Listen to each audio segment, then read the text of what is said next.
नमस्कार मित्रांनो आणि मैत्रिणींनो, झवणे आणि झवाझवज बघणे या दोन्ही गोष्टीही खूप मजेशीर जगतील कोणतेही सुख फेकी पडतील अशा आहेत।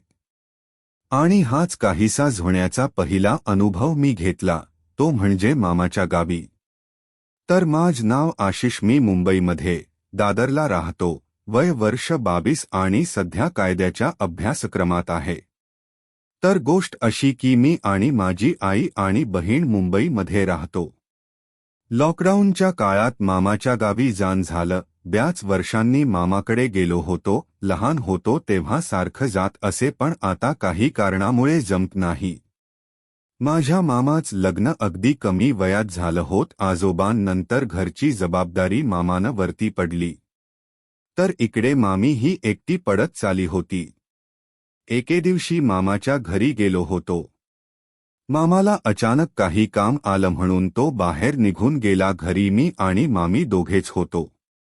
त्या दिवशी मामी सोबत खूप छान वेळ घालवला।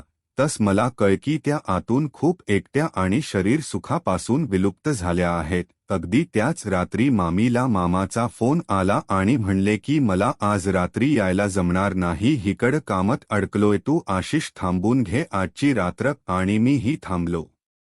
पण त्या रात्री मी नेत्रम्य शरीर पाहिलं। मामी आपल्या खोलीत पातळ नाईटी घालून झोपली होती। तिची उघडी पडलेली गांड मला तिच्या मोहात पाडत होती। तिचे मस्त मोठे मोठे बॉल दोन्ही हाताने चुळू वाटत होते, एवढी मस्त फिगर होती। वयाच्या 35 वर्षात देखील मामा सेक्सी आणि हॉट होती। 36, 34, 40 साईज असणार मादक शरीरावर मी भुलून गेलो होतो। त्या रात्री मी तिच्या विचारात 2 वेळा मूठ मारून झोपलो। दुसऱ्या दिवशी सकाळी बाथरूममध्ये तिची ब्रा आणि पेंटी बघून माझ लवडा थाट झाला। मला काही सुचेना झालं। तिच्या चड्डीतून येणार तू मधुर सुगंध मला तिच्या जवळ नेत होता। तोच मामीचा नाश्तासाठी आवाज आला।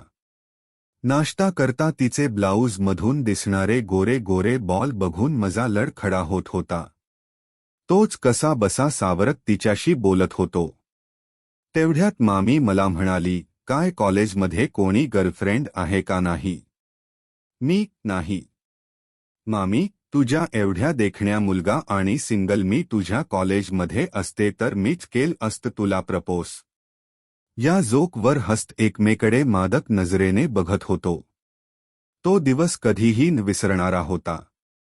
मी तेव्हाच ठरवलं मामीला आज चोदायचं कस आणि काहीही करून।